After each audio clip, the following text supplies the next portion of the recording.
Okay, we'll get started. So we'll start with Ois Gimel. We're in the Mamar of the Rabbi Marash. Lehavin Inyan. Gimel yet. Sorry. We're on page, we'll start with page 30-31. Page 30-31, which is still in the middle of days. And the Mamar is Lehavin Inyan Rosh Chodesh, to understand what is Rosh Chodesh all about.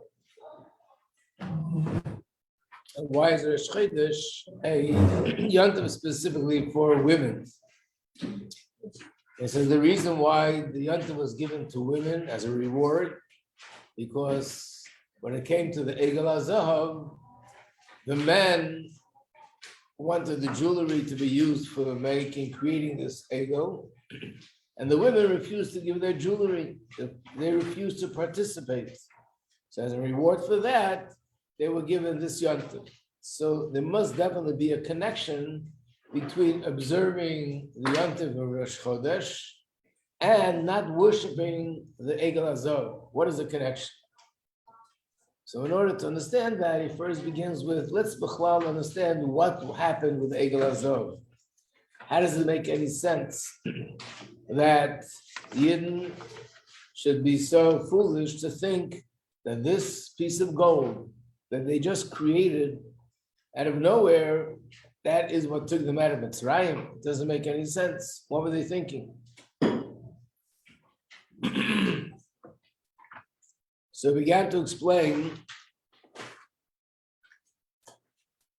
what Mitzrayim represents, and how do we know this from Parah? He was the king of Mitzrayim. So what we hear him saying and what we see him doing, this gives us the opportunity to have an insight into what was the klipa of Mitzrayim. I know we did this yesterday, but just so that it should flow, let's start again from Beis. So I just went back another page 28-29. Sorry.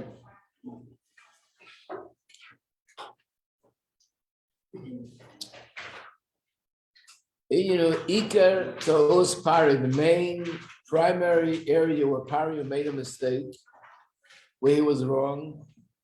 And when he said the words, Mi Havaya She'eshron B'Koyle, who is this God, Havaya, that I should listen to him? Lo Yadaiti Savaya, I don't know Havaya. And therefore, I won't allow the Jewish people to leave because I don't have to listen to him.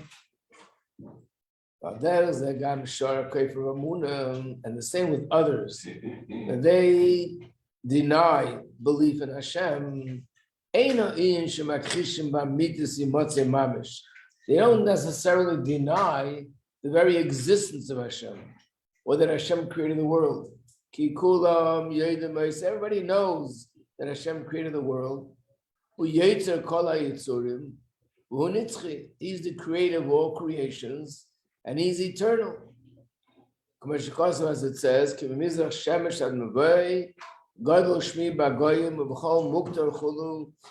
so even the Goyim, the nations of the world, know who Hashem is. But what was the mistake? As our sages say, that even the nations of the world that worship idols, they still refer to Hashem as the Lakaya, the God of all gods. They still believe that he's the superior to everything else. Or like the pasuk says, Hashem is recognized even by them as the God of all the gods. So what's the mistake? Where are they wrong? Their mistake is Shemrim, they say,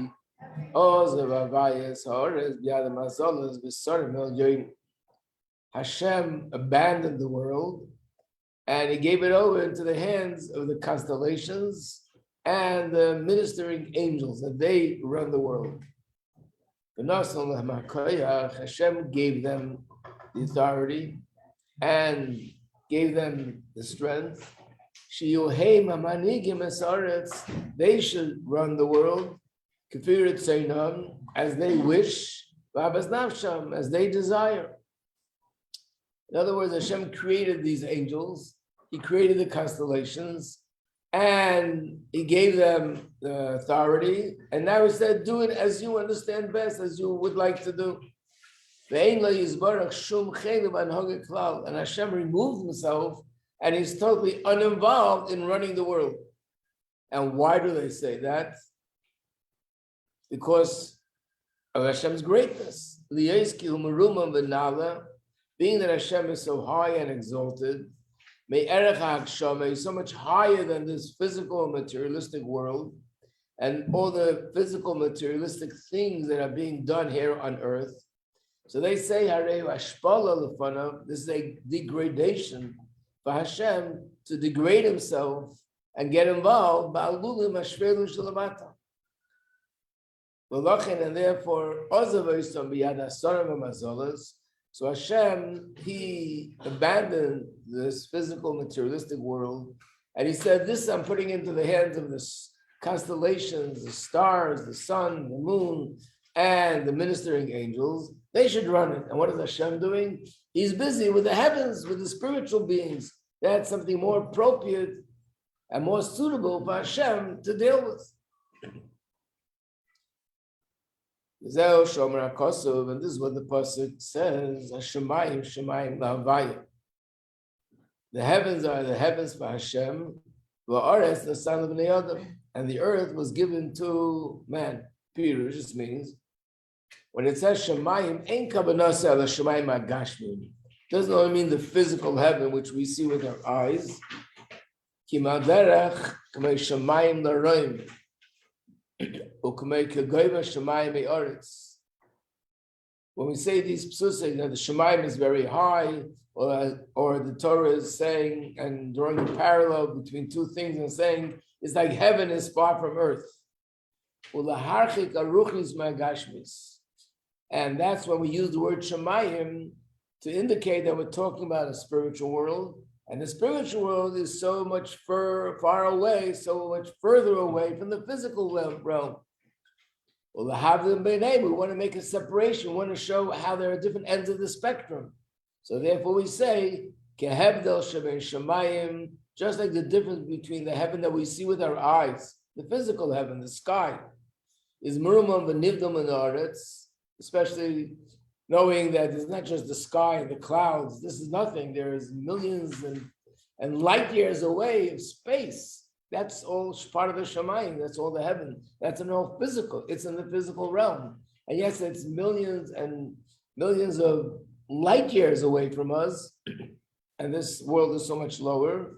So too, the spiritual worlds, the angels, the worlds of Bria, Yetzirah, Nasiya, Ruchniim, which are spiritual.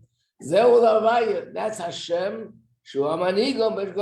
That's where he's involved.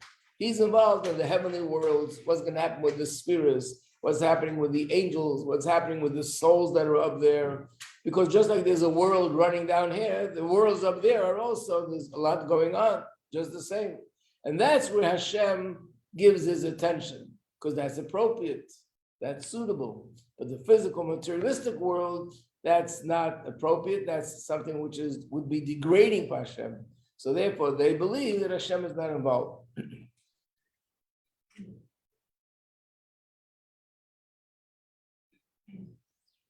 Again, he concludes, Omnam ha'aretz v'chol sheba.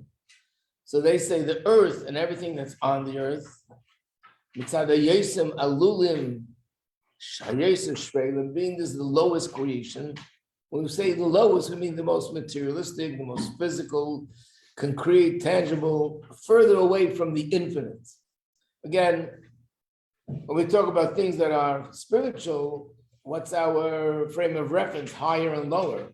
In the physical world, you just measure by space, higher, lower.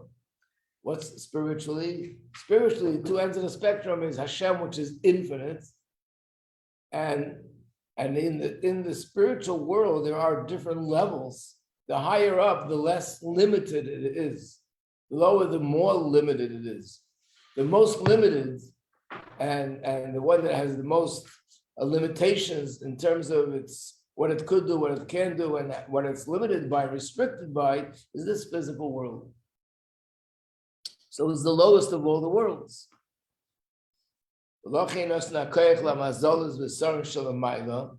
Because it's degrading for him, so he gives it over to the mazalas, the constellations, and the ministering angels.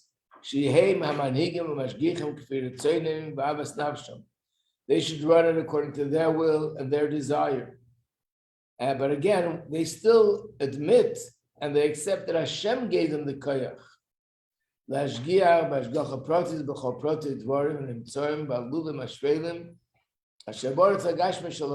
the angels are in charge, but Hashem removed himself by his own will.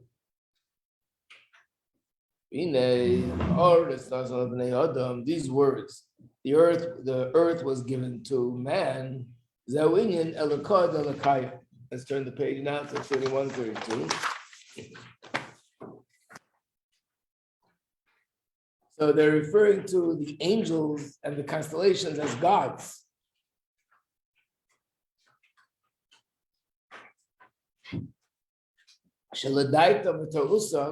According to their erroneous perception, they think that they're the ones who they worship them. So I guess this would be just like in the Gashmis, like a setting. There's a king, and he appoints ministers. This is the minister of finances. This is the minister of education. This is the minister of housing. Every minister has an area that he's in charge of.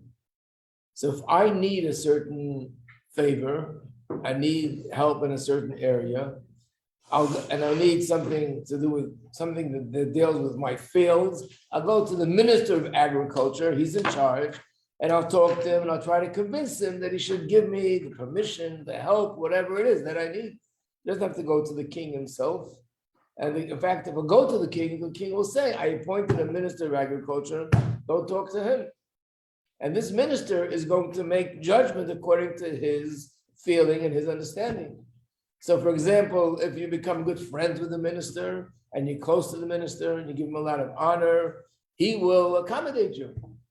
And that's why they worship the idols. They believe that the constellations, the angels up there, they will put in charge. So the better relationship we have to them, the more honor we give them, the more we bow to them, the more we show them our respect, they will give us more of what they're capable of giving. So therefore, they're worshiping idols. And he gives an example. In Greece, Hashem gives them life like any other nation, but it goes through the constellations. And which one of the constellations is the channel through which Hashem gives life to Greece? It's Virgo. Is that how it's pronounced? Yeah. So the Rabbi Marash says, therefore, women are often served as heads. I don't know what Greece is like today, but at least throughout all the generations, in Greece, very often women were the leaders of the country. And they were deified as a god. Why? They looked at these women, that they're sort of the embodiment of that avodah zarah, of that constellation, and therefore they worship them, so they should give them more of what they want than what they're asking for. I remember this happening more than once. When I'm giving a class and mentioning about constellations, somebody would jump up and say, constellations, that's idol worship. Why are we talking about that in a Torah classroom? Is there such a concept in Judaism that there are constellations and they have some sort of influence? The answer is yes. There are constellations. In fact, in the Torah it says what it says that here about the nations and also about the months. Each one of the months are connected to one of the constellations. We don't deny that they exist. What we do deny is that they have any kind of independent power to do anything, because all they are tools of Hashem, that Hashem does what he does through that channel. That's all that it is. like we said yesterday, the brush or the pen. Yep. So it's okay to recognize their influence, but also have an understanding that Hashem is above everything, like not blind to that, or like. Right.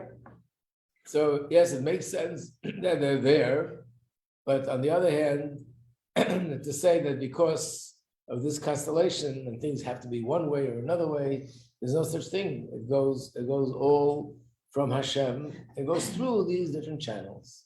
And in general, it says about a Yid, Ein Mazel Yisrael, that we transcend the constellations. We're not very limited by the constellations.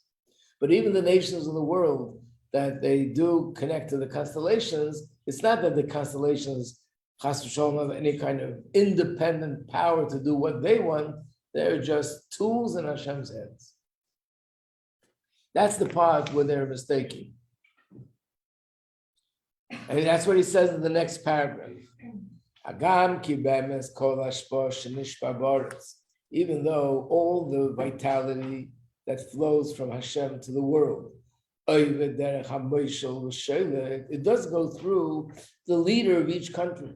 In other words, when someone is elected as a leader of a country, he's actually the leader of the country.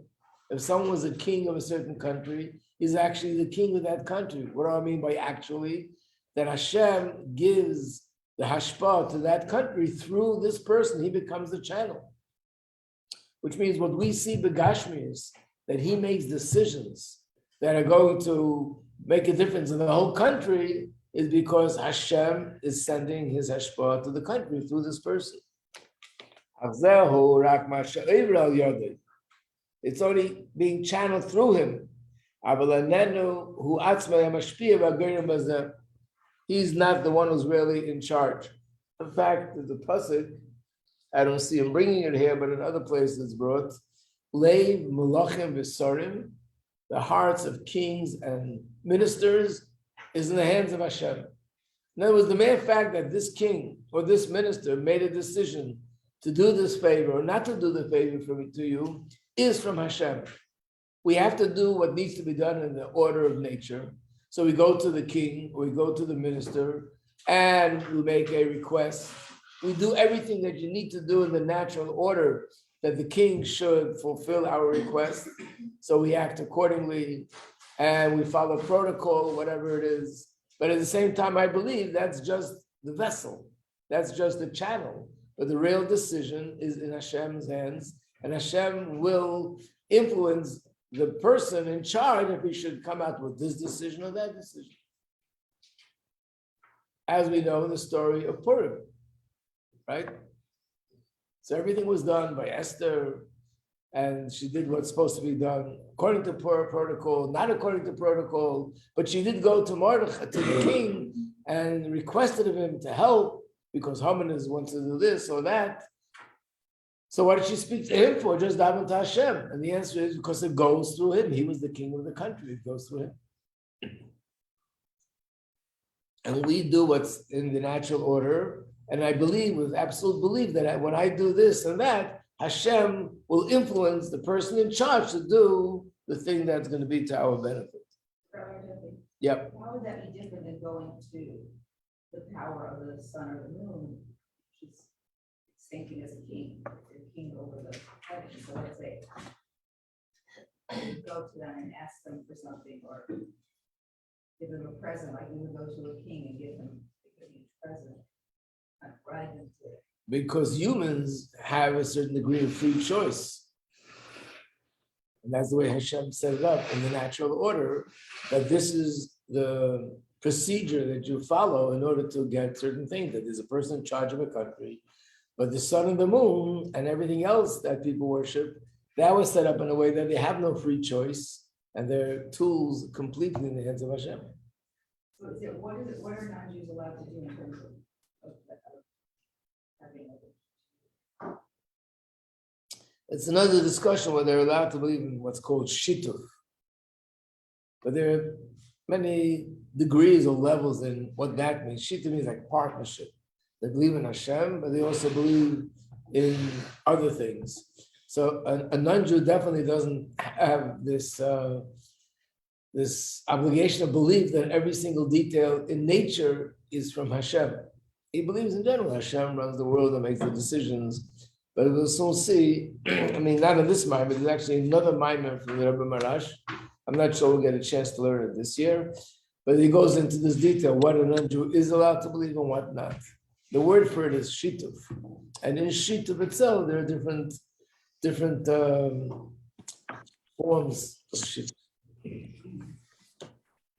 So this is just like Al-Derech Uman, like a craftsman, Shapel Pulosai Be'akelim, whatever he does with his tools. Hagam Kola, even though it's the tools that are doing it. So he's using a hammer, he's using this saw, he's using all sorts of tools to build. The builder is the person. And when you compliment this work that was done, you compliment the person, that he's an amazing craftsman, that he's an amazing, talented person. You don't compliment the tools. Because these are only tools. And tools have no free choice. That's how the sun and the moon and the constellations don't have any free choice. Now there's the Yuvan, Agam ki derech hasar. Even though the Hashpah of Hashem is channeled through a minister, angel, im kol zeh harei hu kekli uman. The angel is like a tool of the craftsman.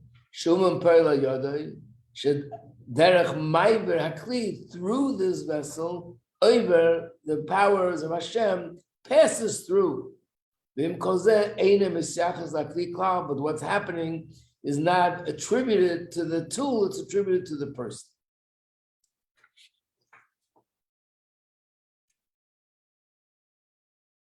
So what do they say? Let's turn the page. What do they say about Hashem himself? They say, they call him the God of the gods. So they do believe that he's God. Period. They believe Shua Mokrolem, he's the source. He created everything. Not only created, he actually gave them the power to be what they are. But he doesn't get involved. And we call him because Haaretz, this land, this world, the physical world, Nasan, he gave it in the hands of the ministers, which means the angels, the mazalas, the constellations. Shehem yanhigu asaras, they should run this world. And the reason is they should hashpala lefarim baruch kanal. So v'lachein hu ram b'pchinas roivim was bisnasus.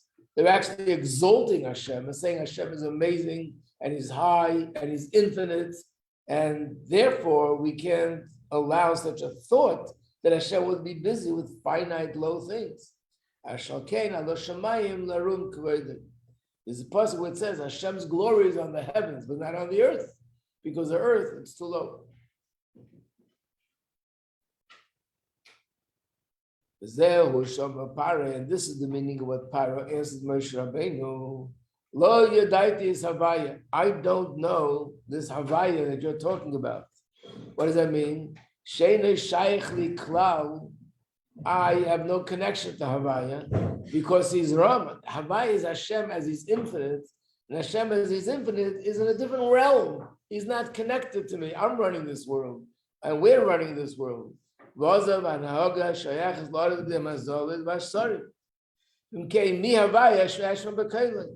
have to listen to him. He's in a different realm and he's in a different world. He's not involved here. I'll listen to those that are running this place, which are the stars, the constellations, and the forces in the heavenly realm that run this world. That's what he was saying. And he doesn't want to change what he was doing. Said Yisrael, he had the Yidden under his rule, working hard, and he was persecuting them. He didn't want to listen to Moshe. It's almost as if he's saying he believed Moshe that Hashem said, send the Jewish people out of Mitzrayim. But he said, it's as if to say, he's not my authority. He's not the one to tell me what to do. He's up there. Down here, we're in charge.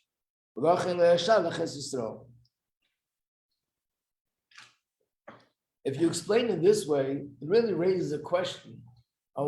Because on the surface, it sounds like a very sort of beautiful way of seeing Hashem. They see Hashem in such greatness. Hashem is so infinite that to them it's degrading. It's like you would tell a person that this adult, a man or a woman who's an adult, intelligent, educated, and what are they doing? They're on the floor playing with little toys like a 2-year-old. That would be embarrassing. You want to keep it a secret, nobody should know about it. So if you say that Hashem is involved with this physical world, and he is looking at what I'm doing, what you're doing, how I'm washing my hands, if I make a bracha, if I don't make a bracha, there is a mezuzah, no mezuzah.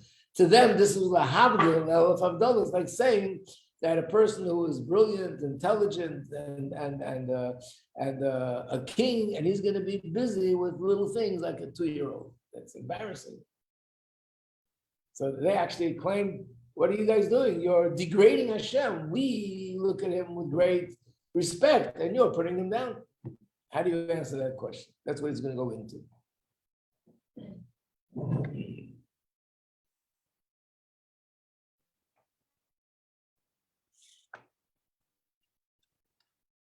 Now, the truth is, he's not actually going to answer this question so clearly. He's just going to tell us the fact.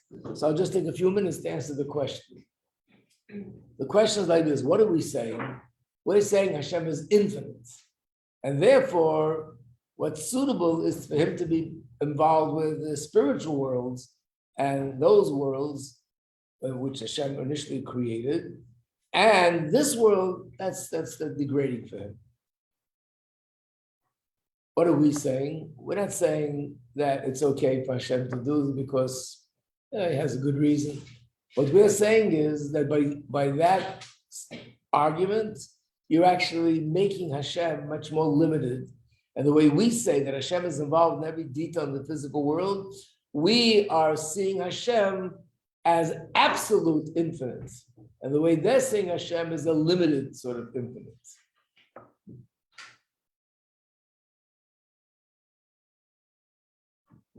In other words, if you are to say that Hashem is so infinite and therefore he's removed from the physical world, you're basically limiting him.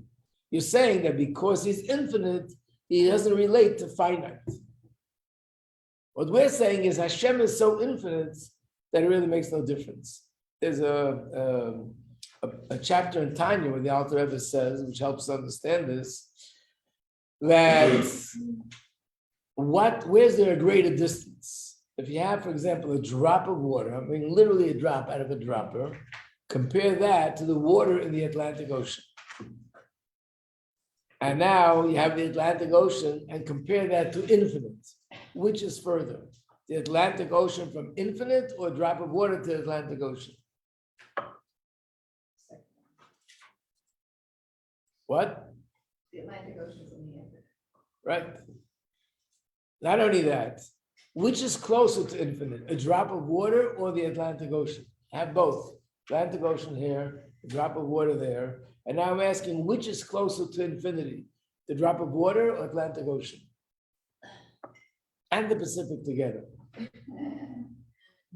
Just throw it in. What?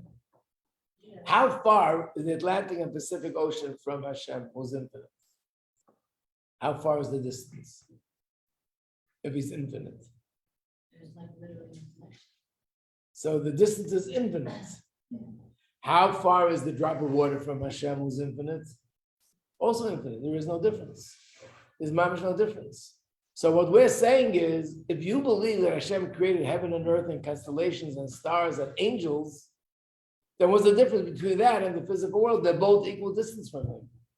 And if you do say, no, that's closer to him than this, that means you're saying that Hashem is not infinite in the absolute way, because if he would be, then the heavens wouldn't be any closer to him than the earth.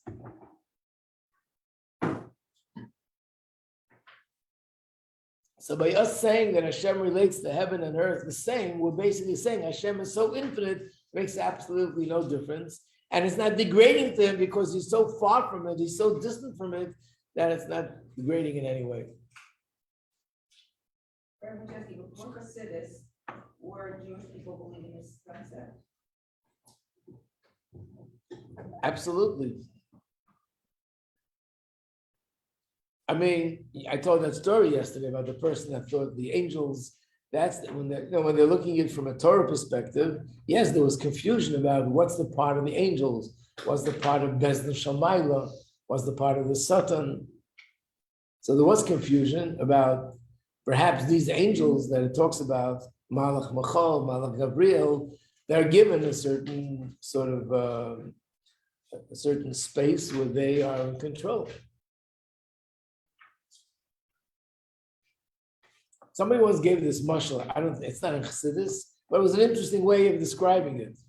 That it's not degrading for Hashem. And he said like this: imagine that a mother has a 1-year-old that's playing with a doll, and the baby starts crying. So the mother will ask the 8-year-old, and I might be off with the numbers, but the idea, the 8 or 9-year-old, could you sit down and play with her with the dolls? She might say, I don't play with dolls anymore. I'm a big girl. And she wouldn't want to do it because it would be degrading for her to play with dolls. It shows that she didn't grow up. A possibility, again, I might be off with the ages, but the idea, you can all understand. One of the mother would ask the 20-year-old to play with a little girl with a doll, which you also have the same problem. Why not? If an 8-year-old has a problem and a 9-year-old has a problem, 20-year-old should have twice as much of a problem.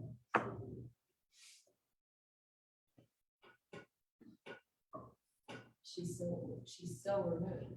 Right. So The 8-9-year-old is still a little bit, just not that long ago, she was playing with dolls herself. Okay, now she graduated, but still if she would play with dolls, for her it would be degradation. But the 20-year-old is so removed in such a different place completely that it's not degrading for her, it doesn't mean anything. In a certain sense, this was a mashal somebody gave, but I thought it's an interesting way of bringing it out, that to Hashem, he's so infinite, he's so removed, heaven, earth, it's not degrading because he's so distant from everything, and therefore he could relate to everything and anything, and it makes no difference to him. No reflection on him. So basically, this is the way we see it. In fact, this is the meaning of the words that he brings here in the next paragraph. Gimel. This is Omnam, be'emes, toso, eslam, this is a mistake. And he brings a pasuk. This pasuk is from Tilim, and we say it in Hallel. Hamagbil Sheves means Hashem dwells on high in the heavens. Then it says, Mashpili lirais, b'shamayim avaretz. He looks down to see heaven and earth.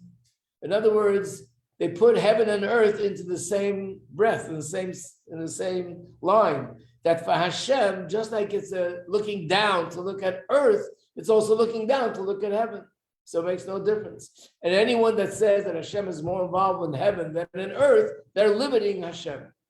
They're saying that Hashem is limited, and therefore he's closer to that than to this. That's what these words mean. So because we believe that Hashem is absolute, infinite, and therefore heaven and earth are all the same, and therefore just like you believe that Hashem created heaven and created earth, these are not things that in any way make any difference to make him lower or higher. He's so far removed, has no influence on him whatsoever. So therefore it is definitely acceptable to say that Hashem is involved in every detail in heaven and every detail on earth, just the same. And that's why you believe in Hashem, and we're children of believers, which means this is something which is inherent in our neshama. If someone has a neshama of a Yiddish neshama, in the neshama, the emunah, it's natural. And we believe she'ein mazel Yisrael, that we're not controlled by the constellations. Yedim, we know. We believe in Hashgacha Pratis, which means Hashem is looking after everything in this world, but Pratis means in detail. I'll call Davar Shalamata, Varet, Vasher B'mayim Mitachas La'aretz. Everything on the earth, and even underneath the earth, in the depth of the water, the depth of the ocean, every single detail There are fish there, snails, worms, everything there, where it's going, what it's doing. There's a Gemara that says that one fish swallows another fish, which is happening all the time in the water. That is Mashgacha Pratis. There's a judgment whether it should happen or not. So fish A swallows fish B because Hashem decided that fish A should swallow fish B. If not, it wouldn't happen. What difference does it make to Hashem of the billions of fishes there? What's going on here? The answer is that shows how infinite Hashem is. We don't even begin to understand what Hashem is all about. So therefore, we can understand. What else is new?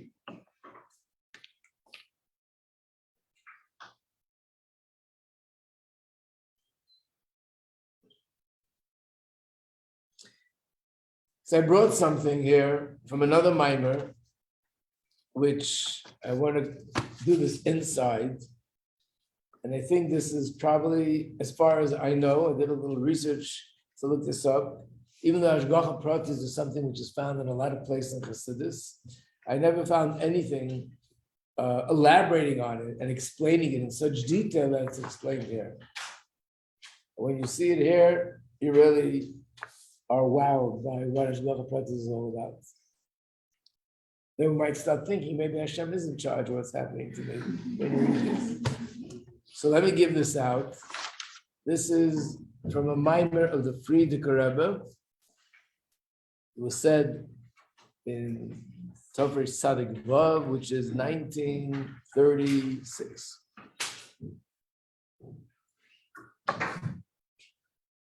I'll read it slow. So those of you who are listening online, good morning, all of you. Okay, should be able to follow.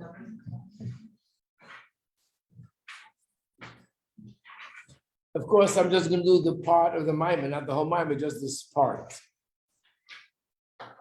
We'll just get started and we'll be continuing more tomorrow. So what we're doing now is, he just finished saying that everything is Hashgacha Pratis, not just in general, but Hashem is involved in every single detail of creation. So here he just goes into explains what those words mean with the Hashgacha Pratis.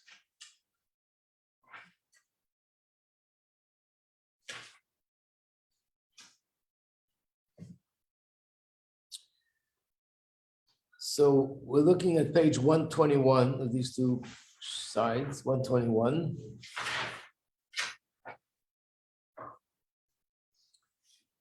And we're going to do the bottom paragraph.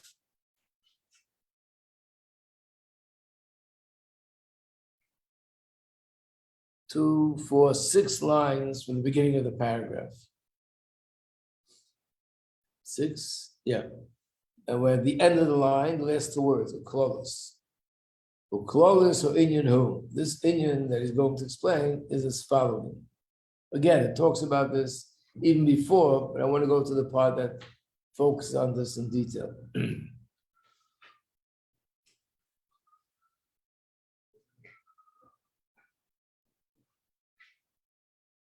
Oh, wait a second. I made a mistake. It's page 119, where it's underlined. That's why I underlined it. So we finished before we began, but I want you to know it was Hashgacha Pratis.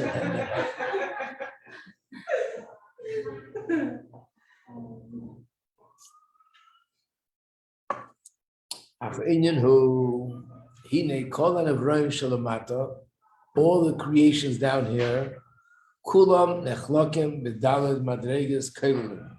They're all divided into 4 general categories. And what are the 4 general categories? Daimim, Tzemeach, Chai, and Medaber. The inanimate, the plant kingdom, the animal kingdom, and the human kingdom. That's 4 categories. But each one of the 4, Kol Echad Midalad Elu, each one of these 4, Keilim, page 120, Minim Rabim B'Ribui Mufli. Each one includes many different details and categories and species and within each one itself. For example, K'mei HaDaimon, let's take the inanimate. It includes Ribui Minim Afar, different kinds of sand, earth, Avonim, stones, matches, metal. Even with earth, the Gemara says there were people, it was brought down in Rashi and Chumash, they were so experts, sort of agricultural experts, they were able to examine the earth and taste it and say, this is good to plant this. This is good to plant that. There's also earth, by the way, that is better for planting, agricultural purposes. There's good that's better for building. And there's earth that's not good for building. It doesn't say this here, but we find in Chumash that it says that the land the person lives in, the actual land, has an influence on how the people are that live in that land. It has a certain influence of molding their personality. That's why we see that people from different countries have different kinds of common personalities in different countries of the world. The actual land has an effect on that. So that's just daimon. And each one of these, when you talk about metal, or you talk about stones or rocks, each one itself has many different categories in it. And each one of those has subdivisions of different categories. Then he's going to say the same as with the plant kingdom, the animal kingdom, and the human kingdom. To be continued. Yeah.